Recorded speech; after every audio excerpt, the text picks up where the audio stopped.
The smell of roasted chicken and rosemary filled my oak-paneled dining room, a space I had tended like a second heart for decades. The long table gleamed under the chandelier, its polish a reflection of every holiday, every birthday, every night I'd kept this family together. Tonight, though, the air carried something sharper than herbs, an edge of tension that clung like smoke. Silas cleared his throat halfway through the meal. He wasn't looking at the food. His eyes darted between me and the folder in his hands. When he finally slid it across the table, the clink against my plate felt louder than any thunder. "Mother," he said, his tone rehearsed but brittle. "It's time you stop clinging to the past. This house, it should be mine now. We've already prepared the transfer papers. All you need to do is sign." I stared at the papers. The notary's seal was crooked, the ink too fresh. Even before I touched them, I knew the weight of deception. Maribel leaned back in her chair, her smile cutting like glass. "We've been talking about moving to Atlanta," she added casually, as though we were discussing vacation plans. "A bigger city, better schools for Jonas. This place is too small, too outdated. You'll be better off somewhere simpler." The words burned, but I swallowed them down. My hands stayed steady, though my pulse raged. "You've already made plans?" I asked quietly. Silas's smirk told me more than his words. "We've told the family. Everyone knows. They're excited for us." The betrayal wasn't whispered in a corner. It was broadcast like an announcement. My face stayed calm, but inside, something shifted, an old wound torn open, a new resolve settling in. I folded the papers, slid them back across the table, and met my son's eyes. "You've mistaken me for someone who doesn't remember how to stand." Maribel laughed softly, dismissive, and Silas looked triumphant, as though he believed victory was already his. They didn't see the storm gathering behind my silence. That night, when the dishes were cleared and the house grew still, I walked into my study and closed the door. The first step toward a choice that would change everything. Sleep never came easily that night. I sat in the dim light of my study, the echoes of Silas's demand still sharp in my ears. My fingers traced the grain of the old oak desk, and suddenly, I was pulled back decades, to a younger version of myself standing in this very house. It was the winter after my husband's accident at the textile mill. One phone call had ended our life together, leaving me with a toddler and a mortgage I wasn't sure I could carry. The mill offered nothing but condolences. Bills arrived like clockwork, cruel reminders that grief would not delay hunger. I took on double shifts at the school, tutoring by day and cleaning classrooms at night. My body ached, but I kept going. Some evenings I skipped dinner so Silas could have seconds, pretending I wasn't hungry. When the pipes burst one December, I learned to fix them myself. When the roof sagged, I climbed a ladder with nails and tar, praying my footing would hold. Each board, each repair, was a promise that this house would shelter him as long as I drew breath. I remember standing in the doorway one Christmas Eve, watching Silas sleep beneath a quilt patched from my old dresses. His chest rose and fell in perfect rhythm, and I whispered to the darkness, "You'll always be safe here. This house is yours, as long as you honor it." Now those words returned to me, twisted in his mouth, weaponized by greed. The boy I sacrificed for sits across from me as a man who would tear this roof from above my head. I pressed my palm against the wall, feeling the cool plaster steady me. I built this house board by board. I whispered, voice low but firm, "Does he think I'll surrender it so easily?" Resolve settled heavy but solid in my chest. I had bent for decades, but bending was not breaking. The storm he stirred would find me unshaken, and my silence would become my shield as the next test arrived. Morning light poured through the curtains, but it offered no warmth. I closed myself in the study, the one room where memories clung to every corner. The shelves were lined with photo albums, each one heavy with moments I once believed unshakable. My hand trembled as I pulled one down, and soon my lap was full of faded photographs. There was Silas at 5, holding a toy hammer, his grin wide as he pretended to help me fix the porch. Another at 10, standing proudly in front of the house after we painted the shutters together. And then, tucked between pages, a piece of yellowed construction paper, a drawing in crayon, a crooked roof, shaky windows, and beneath it, the words in his messy scrawl, Mommy's house. The irony struck like a knife. What he once declared as mine, he now sought to strip away. Tears blurred my vision, dripping onto the page until the colors bled. I folded the drawing gently and placed it back, then reached for the phone. Eleonora answered on the second ring, her voice steady as ever.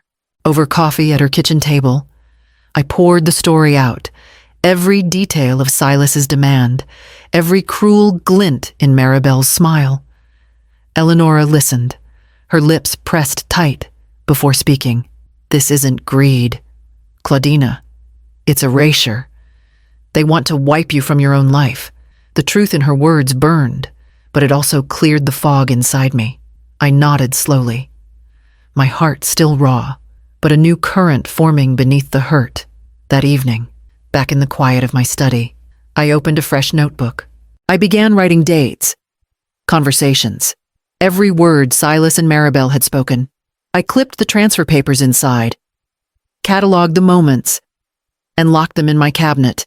The wound was still open, but it no longer bled unchecked. It hardened, layer by layer, into something sharper. Rage had found its shape, and with it came strategy. When the doorbell rang the next afternoon, I knew the next move in this silent game was already on its way. The following weekend, I attended a bridal shower for a neighbor's daughter. The room brimmed with chatter, women passing plates of petit fours, glasses clinking with lemonade. I tried to lose myself in small talk, but words floated past me like static. My thoughts still lingered on the papers Silas had shoved across my table. Then I heard her voice. Maribel, seated just a few feet away, was holding court among a circle of younger women. Her laughter was high, practiced, and every word dripped with confidence. By summer, that house will be ours, she declared, as if announcing a promotion. I'll redo the porch, tear down that outdated kitchen, and flip the place for profit. You should see the neighborhood interest already. The room tittered with approval. Not a single glance spared for me, though I stood close enough to catch every syllable. My grip tightened on the edge of my plate. Maribel's eyes met mine briefly. Instead of flinching, she let her smirk widen, daring me to challenge her. In that moment, I saw the truth laid bare. It wasn't just Silas's desperation driving this madness. It was her design, her ambition wrapped in entitlement. I set my plate down carefully and turned away without a word. Silence, I realized, could sometimes weigh heavier than fury. Let her think she had rattled me. Let her believe I was cornered. Walking home through the cool evening air, I steadied my breath. Their arrogance had revealed more than they understood, and now my resolve was no longer just to protect my home, but to expose the roots of their greed. That night, I unlocked the fireproof box in my attic and laid the deeds on the table, ready to remind myself of what truly belonged to me. The attic smelled of cedar and dust, the kind of scent that clings to decades of stored memories. I climbed the narrow steps slowly, carrying a small key on a ribbon I'd worn around my neck for years. At the far corner, Beneath folded quilts and boxes of old school papers sat the fireproof chest. I knelt and turned the lock, the click echoing in the silence. Inside lay the artifacts of my endurance, the original deed to the house, the insurance policies I had scraped to maintain, and at the very top, the neatly bound documents of a living trust created years ago with Attorney Quinn. Each page bore my name, my signature, my safeguard against storms like the one Silas and Maribel had unleashed. As I touched the crisp edges, memory carried me back to a hospital room. The last night with my husband. His hand, weak but firm, pressed against mine. "Protect this house," he whispered. His breath shallow. "It's your fortress. Promise me." I had promised, and I had kept it, through double shifts, through broken pipes and sleepless nights, through loneliness so heavy it bent my spine. I had held the walls upright. Now, seeing the proof in ink and seal, I felt the faintest smile break through the heaviness in my chest. They thought I was defenseless. They believed their signatures and threats outweighed my quiet preparation. But this house had never been theirs to take. The fortress still stood, and the keys had never left my hands. I closed the chest, locked it once more, and carried it downstairs. Tomorrow, I would visit Attorney Quinn, not out of fear, but to ensure my defenses were sharpened for what was coming. Easter Sunday should have been a day of peace, but the air at my house carried a weight no hymn could lift. Relatives filled the dining room, children darted through the hallways, and neighbors who had been invited for the egg hunt chatted in the yard. The house was alive with the kind of noise I used to love. This year, it felt more like a stage. Silas waited until plates were full and conversation had softened into the easy rhythm of family gatherings. Then, with a voice louder than the clatter of cutlery, he stood at the head of the table. "Mother," he said, his tone rehearsed. "It's time we put this to rest. Sign the papers now. Stop clinging to something you can't manage anymore." The room froze. Forks hung midair. Children hushed. Even the neighbor's baby stopped fussing as if the house itself was listening. Maribel, never one to let silence settle, leaned forward, her voice sweet as syrup and sharp as vinegar. "An old woman doesn't need 2 stories and a garden. Think how much simpler your life would be if you let us handle things." Gasps rippled through the crowd. A cousin shifted uncomfortably. An aunt whispered behind her napkin. I let the noise settle before I rose slowly from my chair. My knees ached, but my back was straight. I looked at Silas, then at Maribel, and finally let my gaze sweep across every watching face. My voice was calm, measured, carrying further than his demand ever could. "You'll regret underestimating me." Murmurs spread like wildfire. Some relatives avoided my eyes. Others gave me the smallest nods of quiet support. Silas's face flushed. Maribel's smirk faltered, but neither spoke again. The meal carried on, brittle with tension. But my words lingered in the air long after dessert. Later that evening, when the house was quiet again, I knew it was time to take the next step. The following morning, I would walk into Attorney Quinn's office with the box in my arms. The morning after Easter, I carried the fireproof box into Gerald Quinn's office, its weight steadier in my arms than in my heart. Quinn greeted me with the same measured warmth he had offered since the day I first walked through his door. A newly widowed mother, desperate for guidance. We sat across his oak desk, and I slid the box forward. "It's time," I said simply. He nodded, already knowing what I meant. He opened the trust documents, the seals still crisp, the signatures undeniable. "You remember," he said, adjusting his glasses, "this property hasn't been solely in your name for years. It's protected under the living trust we established.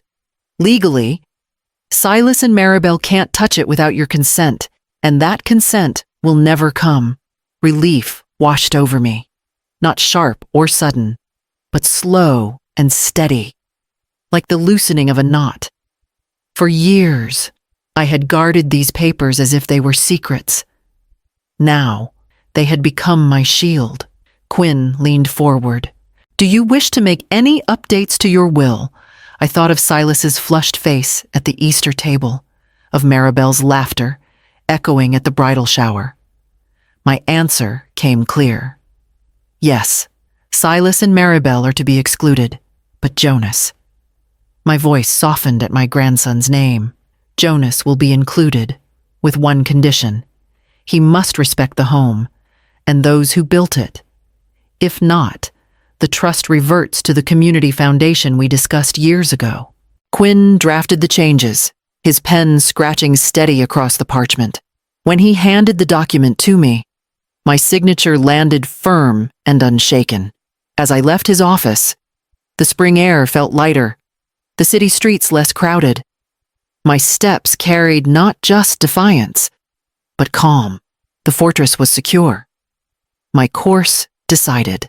That evening, I sat by my window as dusk settled, certain the day would soon come when Silas and Maribel would learn the truth not from my lips, but from the law itself.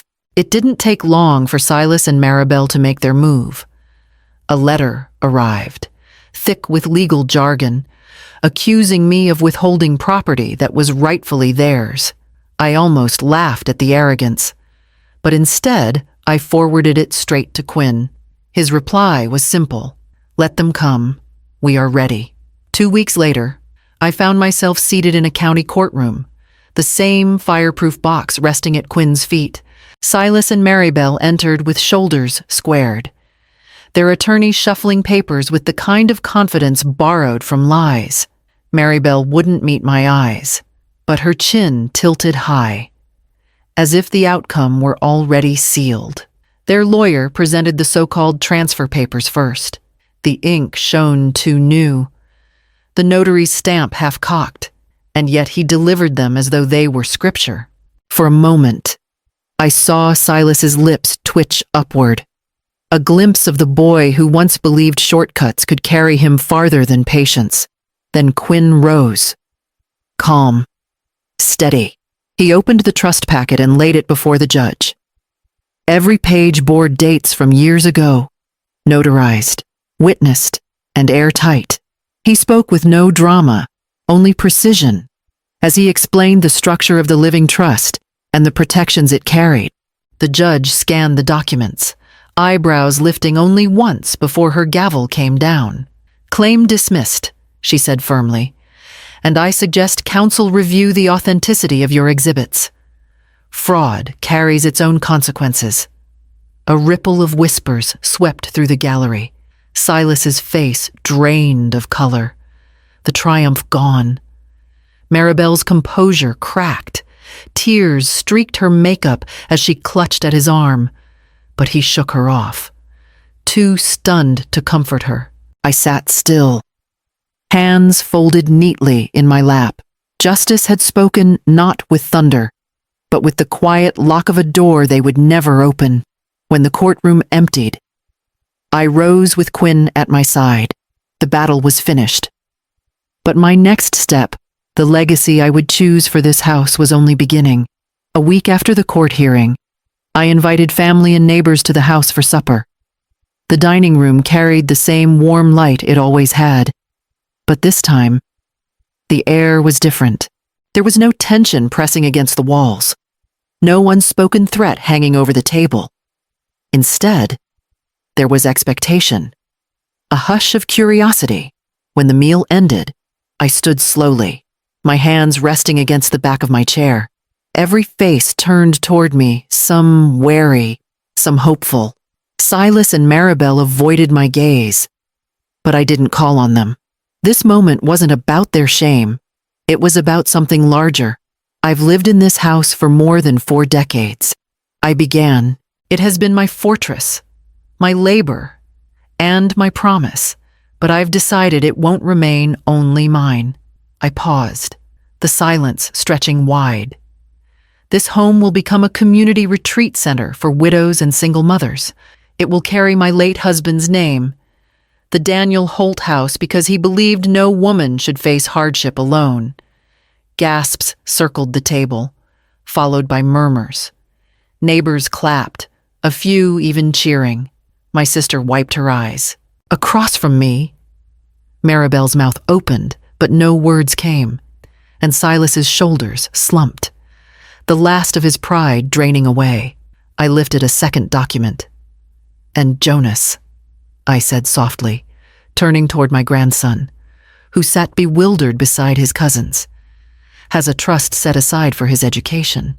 Whatever path he chooses, he'll walk it with the freedom I never had to give his father. But it comes with one condition: he must carry respect as his first inheritance." The boy's eyes widened, innocence meeting responsibility, and I saw the flicker of something true hope, untainted by greed. The applause swelled again, and in that moment, I knew the house would outlive every attempt to claim it with selfish hands. Later, when the last guest departed and the doors were locked, I sat by the window, listening to the quiet night. Tomorrow would bring the peace I had fought for, and I was ready to meet it. The garden was in full bloom, dogwood spilling white petals across the lawn, and azaleas bursting with color along the fence line. I sat on the old wicker chair beneath the shade of the porch, a glass of sweet tea sweating in my hand. The air carried the hum of bees and the laughter of children, and for the first time in months, my chest loosened enough for peace to settle in. Jonas darted across the grass, chasing a rubber ball that had rolled into the flower beds. His laughter rose above the chirp of sparrows, filling the yard with a sound that reminded me of Silas as a boy before the weight of pride and want twisted him into someone unrecognizable. I held on to that sound, the promise of it, like a seed planted in better soil. I watched him pause at the edge of the garden, careful not to trample the blossoms, and something in my heart stirred. Respect, I thought, begins in small gestures like stepping lightly where others have sown. Perhaps the boy would learn what his parents had not. The tea was cool on my tongue, its sweetness lingering as I leaned back, letting the late afternoon sun kiss my face. A memory flickered. Silas shoving papers across the dining table. Maribel's smirk at the bridal shower. The hushed courtroom as their lies unraveled. All of it seemed distant now, like storms that had passed, leaving only the clean smell of rain on soil. They thought I was powerless.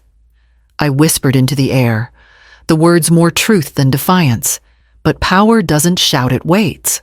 Jonas looked up then, grinning as he waved, and I raised my glass to him, a silent toast to futures yet unwritten.